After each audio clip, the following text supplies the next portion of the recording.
नमस्कार, मैं हूं आपके साथ अली मतर। अपना बिहार में खबरों की शुरुआत करते हैं। उपचुनाव में आरजेडी और कांग्रेस की राह अलग हो गई है। आरजेडी को अल्टीमेटम देने वाली कांग्रेस के सुर में थोड़ा बदलाव आया है। पार्टी अब आरजेडी से रिश्तों के लिए उपचुनाव के नतीजों का इंतजार कर रही है।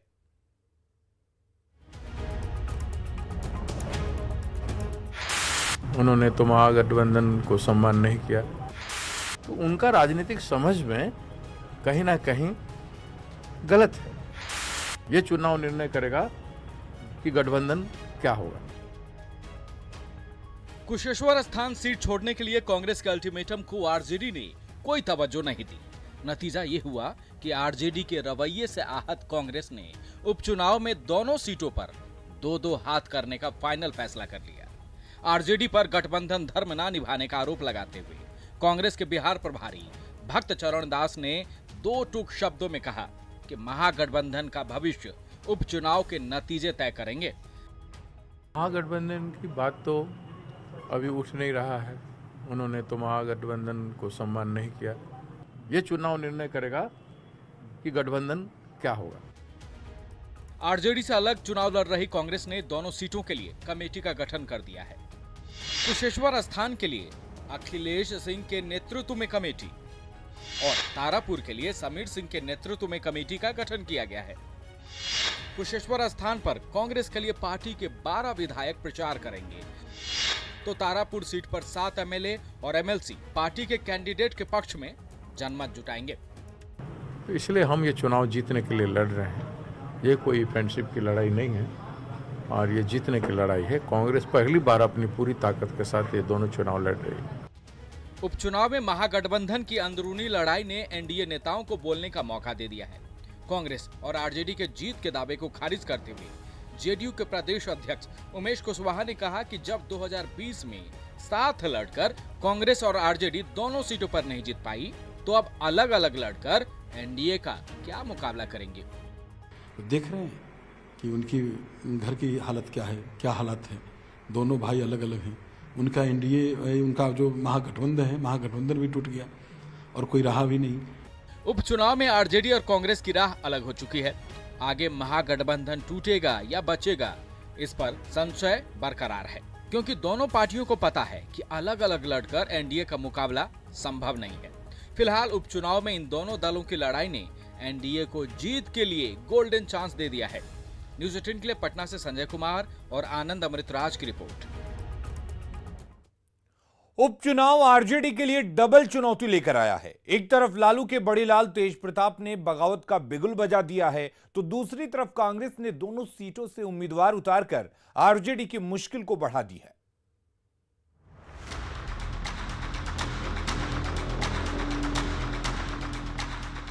इन दो तस्वीरों को देखिए। एक तरफ तेज प्रताप की बगावत और दूसरी ओर कुशेश्वर स्थान से कांग्रेस का उम्मीदवार।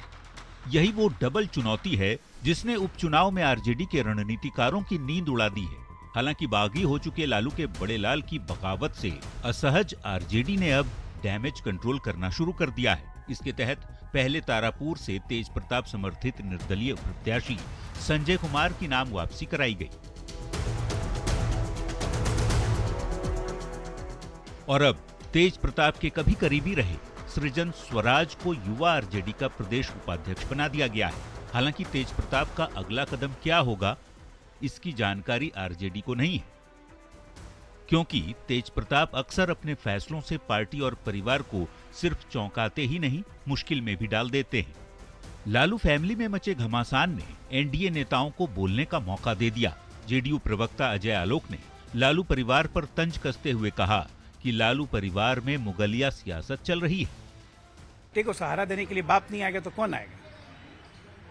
और ये लोग, ये कंप्लीटली मुगलिया सियासत चल रही है इनके परिवार में। भाई भाई से लड़ रहा है, सत्ता के लिए लड़ाई हो रही है, कुछ हो रहा है, उसी में चुनाव आ गया। क्या करेंगे बेचारे, बहुत परेशान हैं ये लोग। बिहार के श्रम मंत्री और बीजेपी नेता जीवेश मिश्रा ने तेजस्वी यादव को पहले अपना परिवार संभालने की नसीहत भी दी है। तेजस्वी यादव जी को मैं सुझाव दूंगा कि पहले अपने बड़े भाई को संभाले, अपने परिवार को संभाले। राजनीति से ज़्यादा महत्वपूर्ण परिवार होता है, उनका परिवार टूटने की स्थिति में आ गया है। राजनीति का खेल बाद में कर लेंगे। राजनीति खेलने के लिए उनके पास बहुत अवसर है। पहले परिवार संभाल ले, परिवार दोबारा नहीं मिलेगा और परिवार ईश्वर जो देते हैं वही जीवन भर परिवार रहता है। उनका कोई सगा बड़ा भाई कोई और नहीं हो सकता है। अपने भाई को आहत करके वह राजनीति में किस मुकाम पर जाना चाहते हैं, अपनी बड़ी बहन को आहत करके वो किस प्रकार की राजनीति करना चाहते हैं, ये मेरे समझ से बाहर है। लालू यादव के परिवार में विरासत की लड़ाई अब कोई छुपी छुपाई बात नहीं रही। देखना यह होगा कि तेज प्रताप के बगावती तेवर इस लड़ाई को कहां तक पहुंचाते हैं। न्यूज़ 18 के लिए पटना से अमित कुमार, धर्मेंद्र और आनंद अमृतराज की रिपोर्ट। बेगूसराय में पंचायत चुनाव की मतगणना के दौरान हंगामा हुआ। मुखिया प्रत्याशी के समर्थकों ने धांधली का आरोप लगाते हुए पुलिस के साथ हाथापाई की, जिसके बाद पुलिस ने लाठीचार्ज किया। डंडारी प्रखंड के कटरमाला दक्षिण पंचायत की काउंटिंग के बाद मुखिया उम्मीदवार रंजू देवी को पहले 214 वोटों से जीत की बात बताई गई, लेकिन रिकाउंटिंग के बाद रंजू देवी को 2 वोट से हारने की खबर दी गई। इसके बाद रंजू देवी के समर्थकों ने हंगामा शुरू कर दिया और वहां तैनात पुलिसकर्मियों से भी हाथापाई की, जिसके बाद पुलिस ने लाठीचार्ज कर हंगामा खड़ा कर रहे लोगों को खदेड़ दिया, साथ ही 2 लोगों को गिरफ्तार किया है।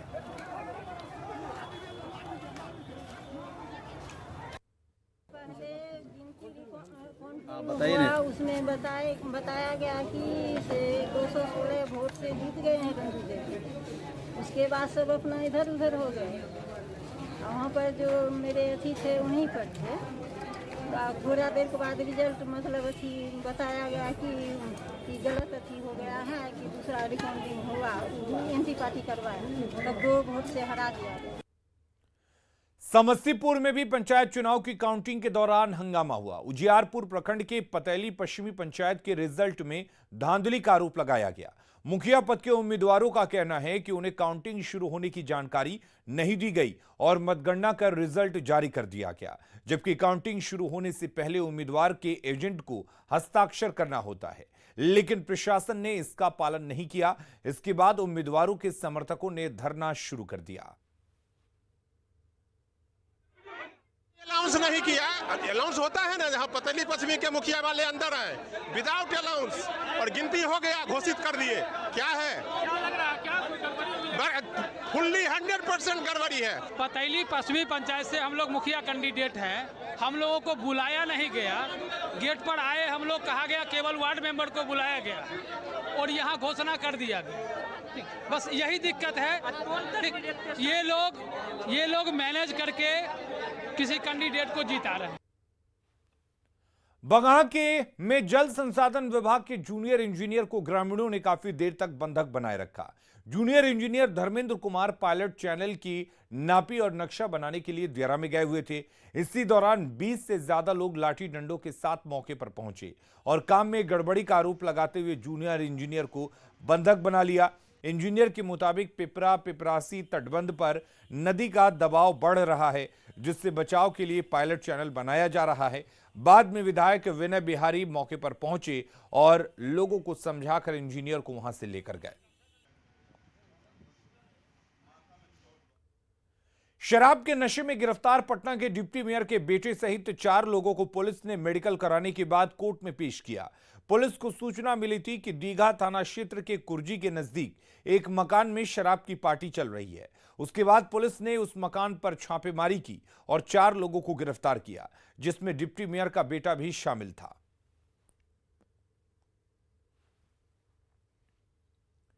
केंद्रीय ऊर्जा मंत्री आरके सिंह ने बताया कि देश में बिजली का संकट नहीं है। हाल के दिनों में कोयले का स्टॉक 4 दिनों का हो गया था, लेकिन अब फिर से स्टॉक बढ़ने लगा है। स्टॉक बढ़ाने के लिए कोल कंपनियां लगातार काम कर रही हैं। ऊर्जा मंत्री ने लोगों से अपील की कि बिजली संकट की अफवाहों पर ध्यान ना दें। हमको प्रतिदिन मॉनिटर करना पड़ता है, प्रतिदिन मॉनिटर हमारे पदाधिकारी कर रहे हैं, सेक्रेटरी एडिशनल सेक्रेटरी यही है, प्रतिदिन मॉनिटर कर रहे हैं। आज के दिन में करीब 4 दिन से ज्यादा का हमारे पास एवरेज स्टॉक है। अब प्रतिदिन हमारे पास स्टॉक आता है, जैसे खपत होता है वैसे स्टॉक आता है। कल जितना हमारा खपत हुआ करीब 1.8 मिलियन टन, उतना हमको स्टॉक आया। अपने कैप्टिव कोल माइन से, सिंगरैली से और कोल इंडिया से कुल मिलाकर के, बल्कि उससे थोड़ा ज़्यादा आया। तो अब हमको लगता है कि अब हमारा पुनः जो पहले 17 दिन से 4 दिन का स्टॉक आ गया था, अब पुनः हमारा बिल्डअप होने लगेगा। तो इसकी भी चिंता करने की जरूरत नहीं। और मैं प्रहलाद जोशी जी से रेगुलर टच में हूँ, अगले 1-2 दिन में फिर हम लोग मिल रहे हैं और इसको हम लोग पूरी समीक्षा कर रहे हैं। और अब बात बदहाल अस्पताल की। पटना के कंकड़बाग स्थित शहरी पीएचसी जर्जर भवन में चल रहा है। छत का प्लास्टर टूट टूट कर गिर रहा है। जर्जर भवन में सांप बिच्छू अक्सर निकलते रहते हैं। इस जर्जर अस्पताल में काम करने वाले डॉक्टर और नर्स जान जोखिम में डालकर काम करने को मजबूर हैं। जिस राज्य में स्वास्थ्य के मद में बजट 13,000 करोड़ से ज्यादा खर्च हो, उस राज्य की राजधानी में शहरी पीएचसी की तस्वीर देखकर शायद आप भी चौंक जाएंगे।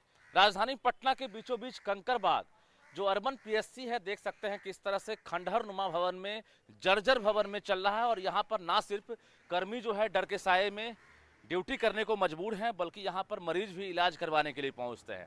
बाहर से आप तस्वीर देखकर ही अंदाजा लगा सकते हैं कि किस तरह से यहाँ पर कर्मी काम कर रहे होंगे। और आपको बता दें कि सिर्फ अर्बन पीएचसी यहाँ नहीं चल रहा है, बल्कि कंकड़बाग डिस्पेंसरी भी यहाँ शिफ्ट कर दिया गया है। आपने देख लिया, अब हम फर्स्ट फ्लोर पर पहुँच गए हैं। अर्बन पीएचसी के फर्स्ट फ्लोर पहुँचे हैं, जिसके नीचे की सीढ़ी काफ़ी जर्जर है। और ऊपर आपको हम दिखाते हैं कि यहाँ पर क्या सब फिलहाल जो है चुनौतियाँ हैं।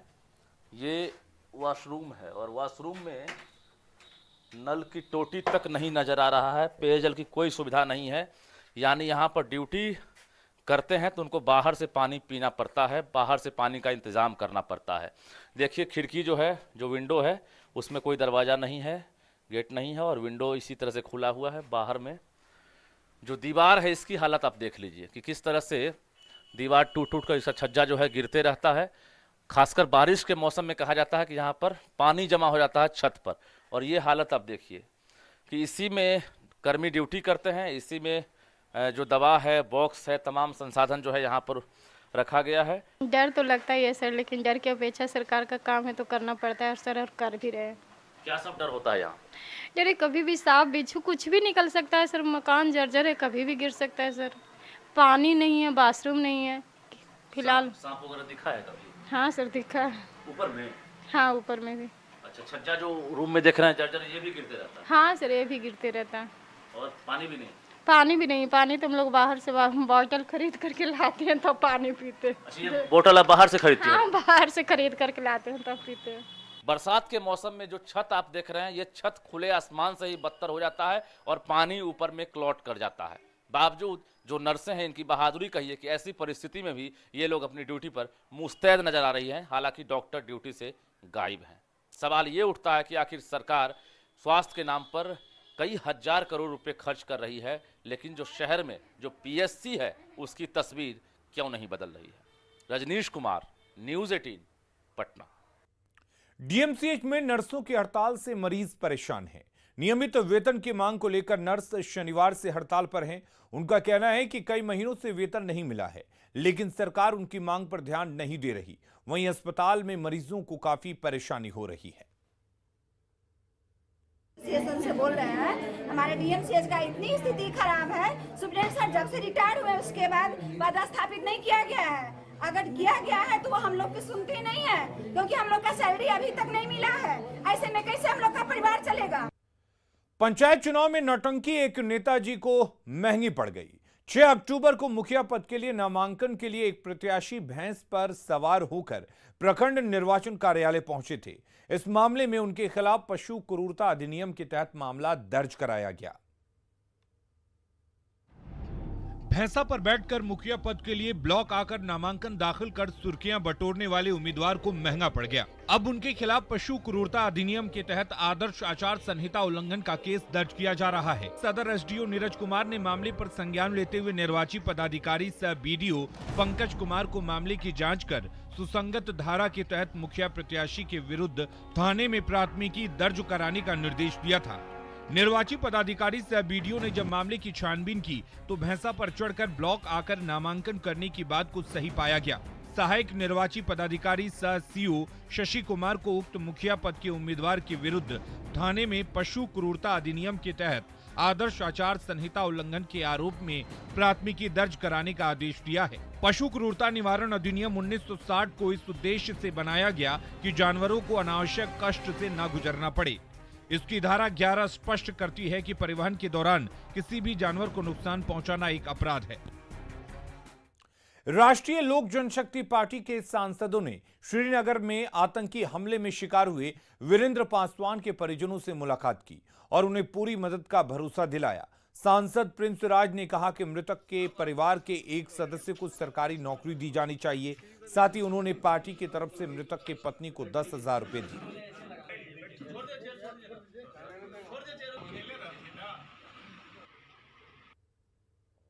तो हम लोग परिजनों से मिलने के लिए यहाँ आए हैं, अपनी संतावना व्यक्त करते हैं और वहाँ के जम्मू कश्मीर की सरकार ने मदद की है और बिहार सरकार ने भी घोषणा की है और हम लोग जाके इसमें देखते हैं और कोशिश करेंगे जल्द से जल्द इन्हें मदद मिल जाए। रही मदद की बात तो हम सभी हैं, पूरी हमारी लोजपा परिवार यहाँ है, दलित सेना के सभी साथी यहाँ पे मौजूद हैं और सभी जहाँ तक संभव होगा हम लोग मदद करेंगे। दानापुर के नेवरा से 5,000 बोतल शराब बरामद की गई है। पुलिस ने एक मुर्गी फार्म के कैंपस में ट्रक से शराब बरामद की। हालांकि छापेमारी के दौरान तस्कर फरार हो गया। बताया जा रहा है कि पंचायत चुनाव के लिए शराब मंगाई गई थी, जिसकी खबर पुलिस को लगी और ट्रक से शराब बरामद की गई। नेवरा ओपी थाना अंतर्गत जो है आज सुबह एक ट्रक बरामद हुई है, उसमें भारी मात्रा में शराब रिकवर हुई है। ये एक मुर्गी फार्म पे खड़ी हुई थी, उसी में सूचना मिली और वहाँ पे इसको टेकअप किया गया। जब देखा गया, चेक किया गया तो उसमें शराब मिली। खबर कैमूर जिले के भभुआ से है। भभुआ बाजार में पुलिस की गाड़ी खराब हो गई। पहले तो धक्का मारकर गाड़ी को स्टार्ट करने की कोशिश की गई और जब धक्का मारने से भी गाड़ी स्टार्ट नहीं हुई तो उसे एक दूसरे वाहन से रस्सी से सहारे ले जाया गया। बिहार पुलिस को हाईटेक किया जा रहा है, इसके लिए सरकार लगातार प्रयास कर रही है। लेकिन इन तस्वीरों को देखिए, बीच सड़क पर खराब पड़ी दिख रही गश्ती गाड़ी और हांफते गुर्राते पुलिस वाले। ये तस्वीर कैमूर की है। गाड़ी भभुआ मुख्यालय स्थित महिला थाने की है। तस्वीरों में दिख रहा है कि गाड़ी गश्ती के दौरान बीच सड़क पर ही खराब हो गई। गाड़ी ठीक करने की काफी कोशिश की गई, लेकिन ठीक नहीं हुई। बीच बाजार में गाड़ी खड़ी रहने से जाम न लग जाए, इसलिए पुलिस वाले धक्का देने लगे। थक गए तो माल ढोने वाले वाहनों से टोचन कर गश्ती वाहन को खिंचवाया गया। बिहार पुलिस के इस हाल को देख लोग मुस्कुराए भी और अफसोस भी जताया। बिहार में पुलिस को काफी सुविधा दी जा रही है। हाईटेक बंदूकें दे दी, हेलमेट और बुलेट प्रूफ जैकेट दे दिए। हाईटेक बनाने के लिए कई घोषणाएं भी हुई, लेकिन एक अदद वाहन पर किसी का ध्यान नहीं जा रहा। स्थानीय लोगों ने कहा कि अगर किसी छापेमारी में जा रहे हों और जल्द से जल्द गिरफ्तारी करनी हो तो पुलिस के तो पसीने छूट जाएंगे। मुंगेर में रेल सा सड़क पुल में सड़क पुल के तैयार होने में अभी समय लगेगा। 18 साल पहले इसका निर्माण शुरू हुआ था। 4 साल पहले रेल का परिचालन शुरू हो गया, लेकिन निर्माण अभी तक पूरा नहीं हो पाया है। सरकार ने तय किया है कि पूर्व प्रधानमंत्री अटल बिहारी वाजपेयी की जयंती के मौके पर 25 दिसंबर को इस पुल को शुरू कर दिया जाएगा। हालांकि सड़क पुल का अप्रोच पथ बनाने के लिए ली गई 9 हेक्टेयर की जमीन को लेकर पेंच फंसा हुआ है। रैयतों का आरोप है कि उन्हें अब तक मुआवजे की राशि नहीं मिली है। रैयत एक बार फिर आंदोलन के मूड में है।